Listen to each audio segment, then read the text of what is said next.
Pada segmen kali ini, insya Allah kita akan mengangkat tentang hukum musik yang saat ini sedang viral-viralnya di media sosial, di mana ada beberapa aliran atau tokoh yang memang mengharamkan secara ekstrim terhadap hukum musik sendiri.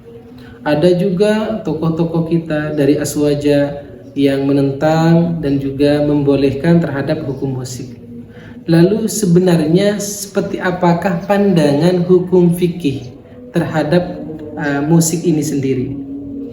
Jadi yang perlu kita ketahui bersama adalah bahwa tidak bisa kita menutup mata masyarakat kita itu tidak bisa dipisahkan dari musik.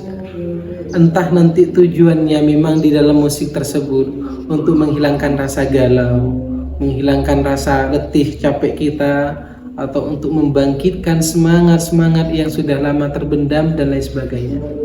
Namun di sini Al-Fakir menghadirkan kitab karya Syekh Ali Jum'ah. Beliau mantan mufti Mesir yang sekarang juga menjadi salah satu rujukan ulama dunia, di mana beliau menyampaikan bahwa persoalan musik itu sebenarnya masih dalam ranah khilafiyah fiqhiyah, masih dalam perbedaan pandangan ulama-ulama fikih, di mana ketika memang demikian pandangan beliau, maka tidak sepantasnya kita sebagai umat Islam untuk saling menyalahkan, untuk saling menyudutkan, apalagi sampai memvonis, mengkafirkan atau membuat orang lain itu fasik. Apa kata beliau di dalam kitab ini, Al-Bayanu lima yashghul adhan?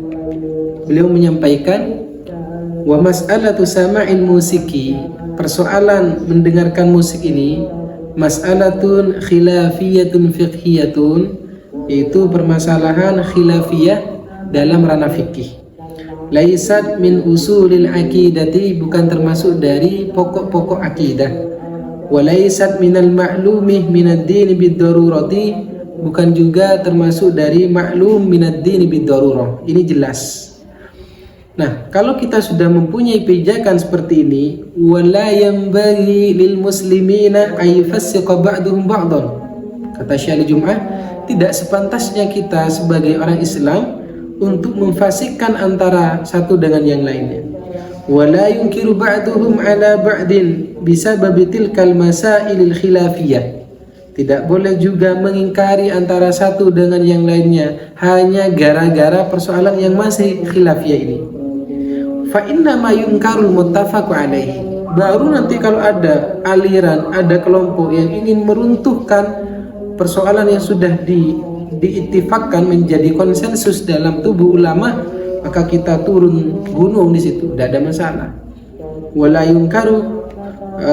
yunkaru mukhtalafu fihi, kalau selama itu ranahnya ikhtilaf, ya sudah, khalas gitu. Kita biarkan saja. Tidak boleh, dalam artian tidak boleh untuk diingkari.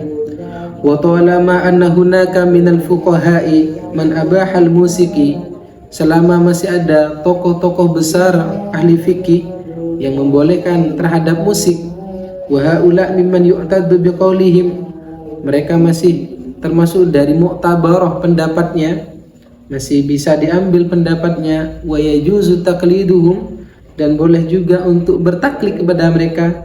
Bagaimana? Fala yajuzu tafriqul ummati bisababi tilkal masailil khilafiyah, tidak boleh hukumnya kita untuk memecah belah umat itu gitu, hanya gara-gara persoalan khilafiyah yang masih digiring opininya terhadap hukum yang boleh dan yang tidak boleh. Khassatan, apa kata Syekh Jum'ah, wa annahu lam yarid nassun fi syar'i sahihun sarihun fi tahrimil musiki, tidak ada sama sekali dalil yang sharih mengatakan musik itu haram, tidak ada. Wa illa ma saghal khilafu bi syaniha, kalau yang masih khilaf ada. Wa mimman abahal alati wal ma'azif al-Imam al-Ghazali, ada tokoh besar kita yang membolehkan terhadap musik tersebut, diantaranya adalah Al-Imam Hujjatul Islam al-Ghazali, haitsu qala, beliau mengatakan, Allahu mu'inun 'alal jiddih, musik itu bisa membantu kita untuk semangat. Wala yasbiru 'alal jiddil mahdi wal haqqil murri illa nufusul anbiya alaihi wassalam. Dan tidak bisa sampai terhadap semangat yang betul-betul besar dan perbuatan hak yang pahit kecuali para nabi itu. Fallahu, kata Al-Imam Al-Ghazali, dawaul qalbi. Ya, jadi musik itu bisa menjadi obat hati min da'il i'ya'i ketika lelah.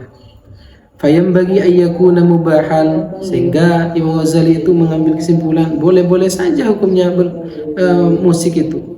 Walakin la yambagi ayyastakthira minhu. Namun saran beliau untuk kita tidak terlalu sering untuk mendengarkan musik ini. Kenapa? Diibaratkan dengan obat yang terlalu banyak masuk diserap oleh tubuh kita, maka akhirnya menjadi overdosis dan akhirnya berbahaya juga kepada kita. Jadi banyak cara sebenarnya untuk kita di dalam membangkitkan semangat kita, untuk mengembalikan hal-hal yang menjadikan diri kita ini sebenarnya ya sedang galau gitu. Bahkan di sini ada pandangan Sultanul Ulama Syekh Izzuddin Ibn Abdus Salam.